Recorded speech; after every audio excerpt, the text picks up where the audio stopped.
Pregnancy অবস্থায় সুন্দর বাচ্চাদের ছবি দেখলে নাকি নিজের বাচ্চা সুন্দর হয়, এটা কতটুকু সত্য? সম্প্রতি আমার ছেলে সন্তান হয়েছে, সন্তানের কি নাম রাখবো, আপনার পরামর্শ চাই। সন্তানের জন্য সবচেয়ে উত্তম নাম ছেলে হলে আব্দুল্লাহ এবং আব্দুর রহমান, মেয়ে হলে আমাতুল্লাহ আমাতুর রহমান রাখতে পারেন। এরপরে দ্বিতীয়ত আব্দুল্লাহ আব্দুর রহমানের পাশাপাশি অন্য নাম যদি রাখতে চান তাহলে আল্লাহর আরো যে গুণবাচক নাম আছে 99 নামের কোনো একটি শুরুতে আব্দুল যুক্ত করে আপনি আব্দুল সত্তার, আব্দুল গফুর ইত্যাদি যে কোনো নাম রাখবেন।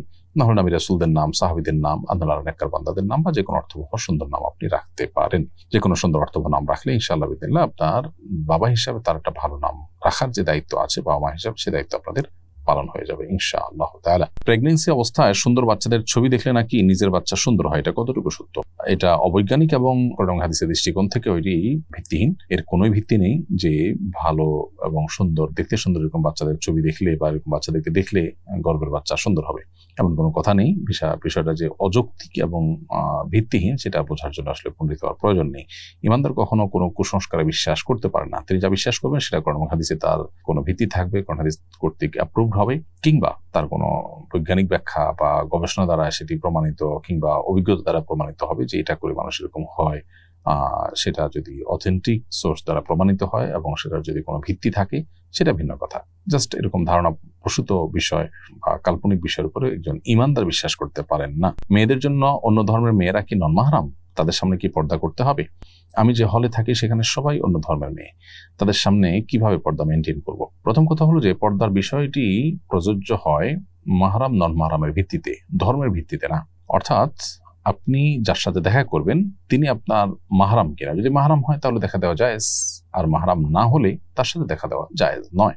যাদের সাথে আপনার বিবাহ বন্ধনে আবদ্ধ হওয়ার সুযোগ নেই তারা হলো আপনার মাহরাম, আর যাদের সঙ্গে বিবাহ বন্ধনে আবদ্ধ হওয়ার অপশন আছে তারা আপনার গায়রে মাহরাম।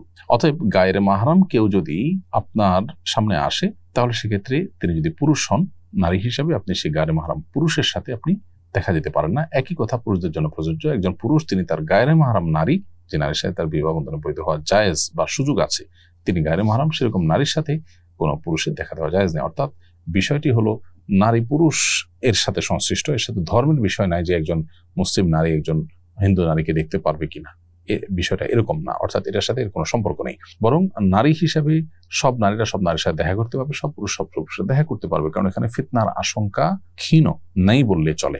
শরীয়ত মূলত আমাদের কল্যাণের জন্যই এই পর্দার বিধান দিয়েছে, যাতে করে সমাজে কোনো প্রকার বিশৃঙ্খলা না হয়, ব্যত্যয় না হয়, মানুষ যাতে কোনো প্রকার বিপদে না পড়ে, সমাজ যেন অসুবিধার দিকে না যায়। তবে এটা মনে রাখতে হবে যে একজন নারী অন্য নারীর যতটুকু দেখতে পারেন তার যে একান্ত ব্যক্তিগত অঙ্গ নাভি থেকে হাঁটু পর্যন্ত সেটুকু ঢেকে রাখতে হবে। এটা মুসলিম নারীর ক্ষেত্রে যেমন প্রযোজ্য, হিন্দু নারী বা অন্য ক্ষেত্রেও একইভাবে প্রযোজ্য।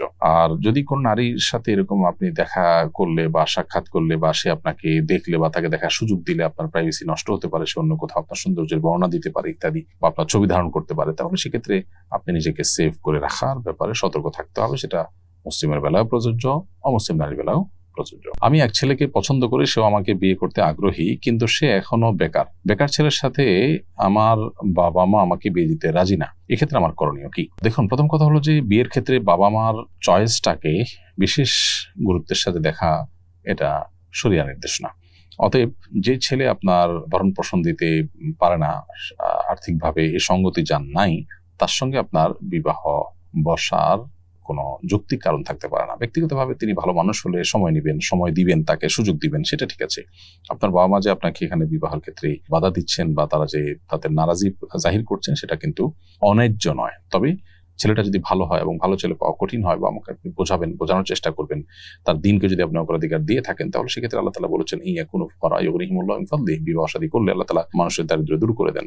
অতএব সেই জায়গা থেকে যদি তাদের কম্প্রোমাইজ করার স্কোপ থাকে তাহলে বাবা মাকে আপনি বুঝিয়ে নেবেন।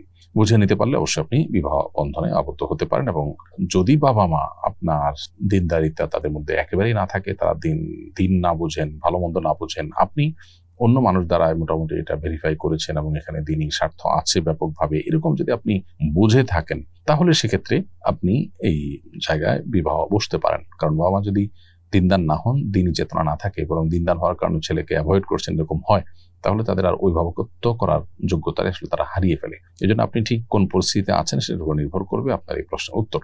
জান্নাতের তো কোনো শেষ নেই, সেখানে থাকতে থাকতে আমাদের ক্লান্তি আসবে না? জান্নাতে কোনো ক্লান্তি আসার সুযোগ নেই। আল্লাহ রাব্বুল আলামিন জান্নাতে আমাদেরকে অক্লান্ত রাখবেন এবং আমাদেরকে সেখানে আল্লাহ তাআলা ক্লান্তিহীন রাখবেন। আল্লাহ তাআলা যে নেয়ামতের মধ্যে রাখবেন সেই নেয়ামতে আমরা অনন্তকাল সুখী থাকবো, খুশিতে থাকবো এবং উপভোগের মধ্যে আল্লাহ তাআলা আমাদেরকে রাখবেন। মূলত আমরা আমাদের পার্থিব জীবন জীবিকা, আমাদের পার্থিব জীবনের যে জীবন যাপনের যে পদ্ধতি, সেটার সাথে আমরা আখিরাতকে তুলনা করি। মূলত আখিরাতের কোনো কিছুর সাথে দুনিয়ার কোনো কিছুর তুলনা হয় না।